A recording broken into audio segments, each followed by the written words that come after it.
Salam sepak bola ya. Gue akan bahas tentang 4 match. Yang pertama dari Southampton ketemu MU, di mana di sini MU ya seperti yang kita tahu bermain imbang 1-1 melawan Southampton, dan ini sebenarnya seperti yang sudah terjadi ketika United ini, para pemainnya terutama gelandangnya nggak diberikan ruang, mereka nggak bisa terlalu eksplor banyak karena ya kembali lagi Ole bermain nggak ada taktik yang jelas, sehingga ketika para pemain lawan terutama kemarin Southampton ini bermain mundur ke belakang hinggalah garis kotak penalti setengah lapangan seperti itu, ya United kembali nggak bisa berbuat banyak. Ya kita lihat United hanya mengandalkan Bruno dan Pogba, sedangkan sisanya nggak ada pola yang jelas. Jarak antar pemain pun jadi terlalu renggang, sehingga ujung-ujungnya apa, melakukan crossing atau tendangan dari luar kotak penalti. Dan di sini gue melihat bahwa kapasitas Ole ini memang ya gitu-gitu aja juga, nggak ada perkembangan juga dari musim lalu. Karena ketika lu pemain lu buntu, yang lu harus lakukan adalah lu harus ganti sistem. Cuman sedangkan Ole cuma punya satu sistem, dan ketika buntu ya dia cuma ganti pemain doang, dan ujung-ujungnya ya United beruntung bisa menyamakan kedudukan lewat gol Greenwood itu.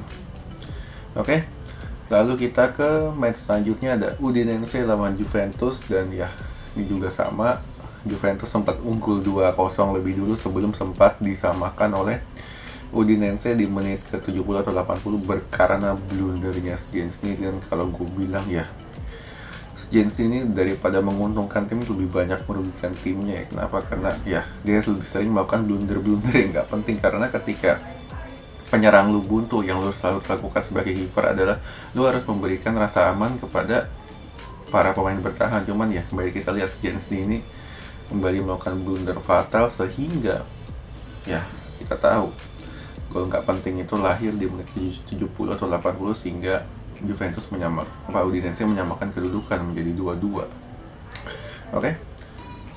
Lalu ada Levante lawan Madrid. Nah, ini pun sama, Madrid di bawah Ancelotti nggak jauh beda dengan Madrid di bawah Zidane, lebih banyak mengandalkan skill individu dan jarak antar pemain terlalu jauh, sehingga ujung-ujungnya para pemain ketika menghadapi pertahanan Grender adalah mereka melakukan shooting dari luar kotak penalti yang ujung-ujungnya nggak akurat juga. Karena sekarang Madrid kita tahu nggak punya goal getter, dan di sini ya Vinicius kembali bermain cukup bagus, cuman nggak bisa konstan iramanya. Apakah minggu depan bagus, kita juga nggak tahu. Dan di pertandingan ini ya dia tampil cukup bagus. Cuman ya kembali kita soroti bahwa Madrid memang kehilangan dua sosok dari back Ramos dan Varane, di mana yang di musim-musim sebelumnya mereka memberikan rasa aman. Cuman di pertandingan ini khususnya ya kita Madrid ini udah nggak punya Varane dan Ramos, sehingga memasang Nacho dan Eder Militao atau siapa tadi ya ujung-ujungnya nggak bisa bertahan juga, nggak bisa mencegah kebobolan dari 3 gol itu.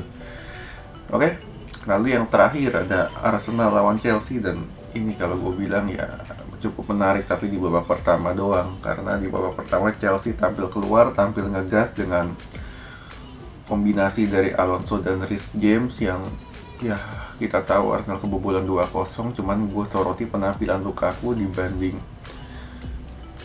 untuk di pertandingan debutnya. Kalau gue bilang ya sudah cukup lumayan ya. Cuman ya kita tahu performanya Lukaku seperti apa, karena ketika Lukaku di Chelsea ini sama seperti yang dilakukan di Inter, yaitu sebagai pemain pantul. Jadi ketika Lukaku dapat pantul, dia back pass, dan gelandangnya ini harus sudah siap, entah itu Jorginho atau siapa.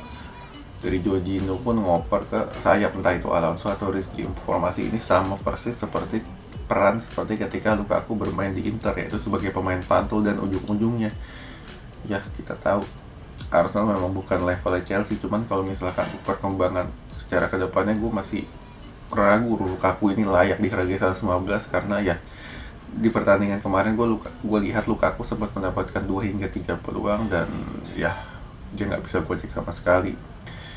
Dan di babak kedua Chelsea sama Arsenal ya temponya berjalan lamban dan cukup ngantuk di babak kedua. Cuman ya kembali lagi Arsenal ini kalah 2 kali di 2 match beruntun. Ya kalau gue bilang waktunya Arteta memang udah habis untuk Arsenal. Oke, sekian dulu.